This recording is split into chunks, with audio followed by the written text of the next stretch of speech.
If not already, you or someone you know will experience the death of a loved one.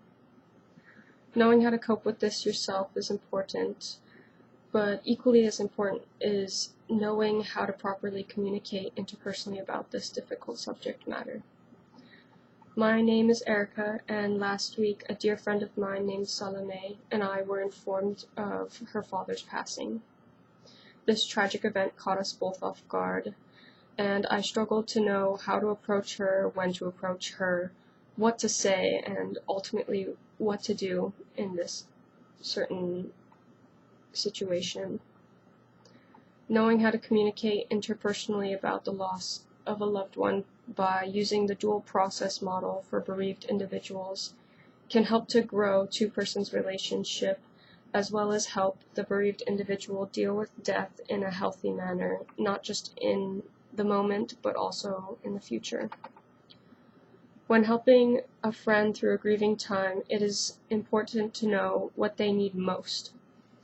Being able to read nonverbal cues, allowing them to communicate about the death and ruminating about it, as well as taking their mind off of the subject, are all important aspects of helping them to overcome their grief. The article Grief Communication, Exploring Disclosure and Avoidance Across the Developmental Spectrum talks about how adolescents and young adults deal with grief and loss differently. The article studies and analyzes how each young individual processes the loss of a close relationship.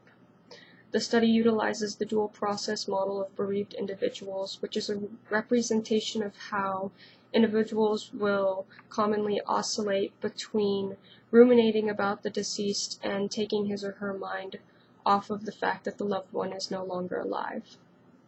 This model helps to understand that in most cases, there must be a balance of both loss-oriented stressors and restorative-oriented stressors in order for the grieving individual to overcome his or her grief in the most healthy manner. This topic expands upon self-disclosure, the social penetration theory, and the intensifying stage of relationships, which are discussed in our book in Chapter 7, Relational Development. The first question the researchers asked themselves was, do young bereaved individuals disclose, avoid, or oscillate between disclosure and avoidance throughout their grief process? And the second question was, what themes emerge when young bereaved individuals communicate about their experience with grief and loss? The researchers found that some of the adolescents did oscillate between disclosure and avoidance throughout their grievance process, but not all of them. The children and young adults that adhered to the dual process model seemed to experience higher levels of emotional, physical, and mental health. As for the question regarding what themes emerged while communicating about his or her experience with grief or loss, the four major themes were most prominent: stigmatic death, religiosity, social support satisfaction, and role model enactment. My relationship with Salome is that she is one of my best friends, and she's also my boyfriend's sister. She's about a year younger than my boyfriend and I, and our relationship has grown to be similar to a sisterhood. The communication issue that I face with Salome is that I would like for us to be able to talk about the loss of her father, and in doing so strengthen our bond.